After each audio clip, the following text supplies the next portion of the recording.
एक मोठी बातमी समोर येते। मुंबईच्या परळ भागातील चित्रा टॉकीजला थोड्या वेळापूर्वी आग लागल्याची घटना घडली आहे। चित्रपटाचा शो सुरू असताना ही आग लागली होती। या क्षणाची मोठी बातमी आपण पाहतोय।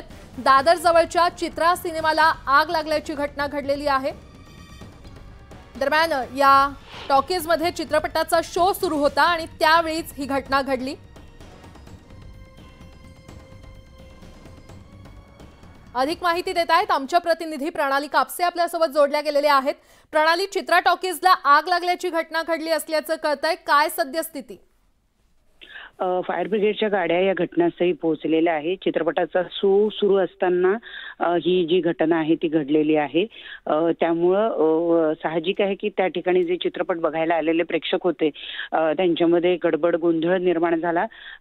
जी माहिती मिळते तात्पुरती आत्ता जी प्रथम माहिती मिळते त्यानुसार जेवढे प्रेक्षक आलेले होते त्यांना बाहेर काढण्यात यश आलेलं आहे, परंतु चित्रपटगृह हा पूर्ण बंदिस्त असतो आणि अशा वेळेला आग लागली तर एक मोठ्या प्रमाणाची दुर्घटना, कारण अंधारही असतो, त्यामुळे एक मोठी दुर्घटना घडण्याची शक्यता असते।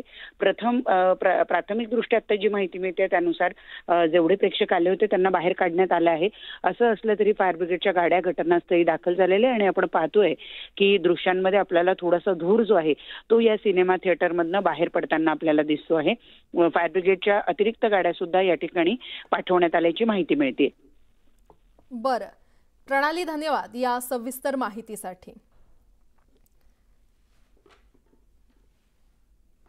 पुढची बातमी पाहूयात। वादग्रस्त IAS अधिकारी पूजा खेडकर यांनी अपंगत्वाचा दाखला पिंपरी चिंचवड महापालिकेच्या YCM हॉस्पिटलमधून घेतला होता।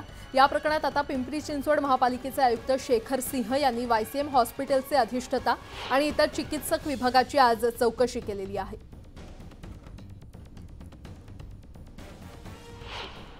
या संदर्भातला कमिशनर डिसेबिलिटीने कलेक्टर पुणेला एक पत्र लिहिला होता आणि कलेक्टर पुणेने तो पत्र YCM, Sassoon hospital, on civil hospital आणि आमच्या हेल्थ डिपार्टमेंट आणि PMCचे हेल्थ डिपार्टमेंट त्यांना सर्वांना एक पत्र असा इश्यू करण्यात आला होता की जर काही सर्टिफिकेट वगैरे इश्यू करण्यात आले असेल तर त्यांची सत्यतेची पडताळणी करून अहवाल पाठवण्यात यावा।